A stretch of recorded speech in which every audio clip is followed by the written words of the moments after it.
হাতে পাগড়ি প্রদান করছেন। এবার প্রস্তুত থাকবে হাফেজ মোহাম্মদ আব্দুর রহমান, পিতা নাজমুল, নিজ কান্দি, বাঞ্ছারামপুর, বিবারিয়া। প্রস্তুত থাকবে হাফেজ মোহাম্মদ সাইম আহমদ, পিতা আবুল বাশার, নারান্দিয়া, তিতাস, কুমিল্লা।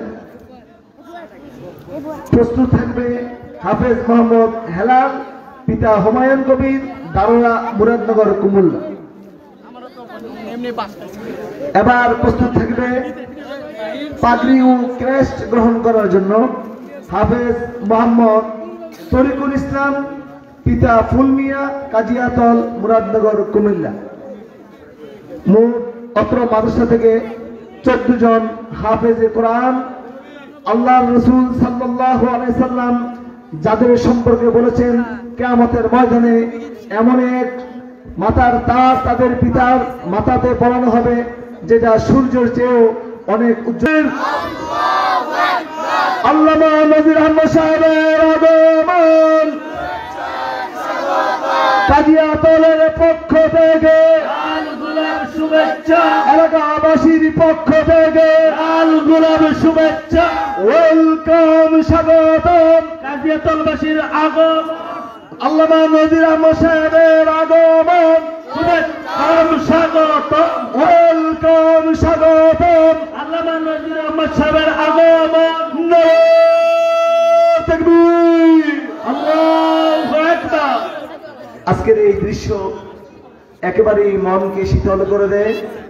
আসলে কাজিয়াতলবাসী ধন্য।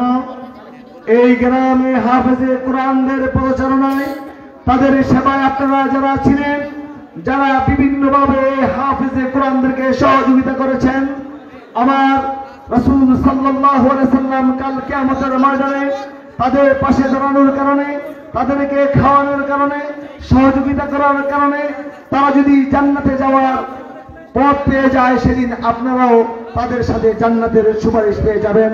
সেই দিক দিয়ে কাজিয়াতল গ্রামবাসী ধন্য। সুতরাং এই কোরআনের বাগান সাজিয়ে এরকম প্রত্যেক বছর যেন এই মাদ্রাসা থেকে শত শত ছেলেরা কোরআন এবং হাদিসের জ্ঞান অর্জন করে এই দেশের সর্বত্র ছড়িয়ে ছিটিয়ে পড়তে পারে।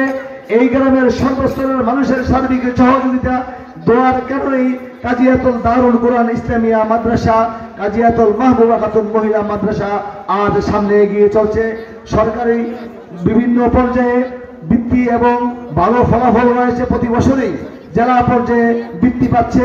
এই এলাকার সর্বস্তরের মানুষের সহযোগিতা দোয়ার কারণেই এই মাদ্রাসা আজ মুরাদনগর নয়, সারা বাংলাদেশের মধ্যে খ্যাতি অর্জন করতে চলছে।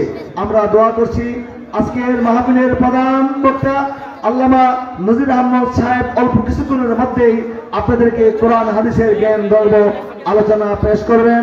সম্মানিত উপস্থিতি, এ পর্যায়ে আলোচনা নিয়ে আসছেন আজকের মাহফিলের প্রধান বক্তা আল্লামা হযরত মাওলানা নজির আহমদ সাহেব।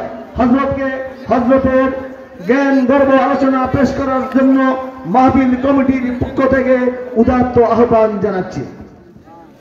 আল্লাহ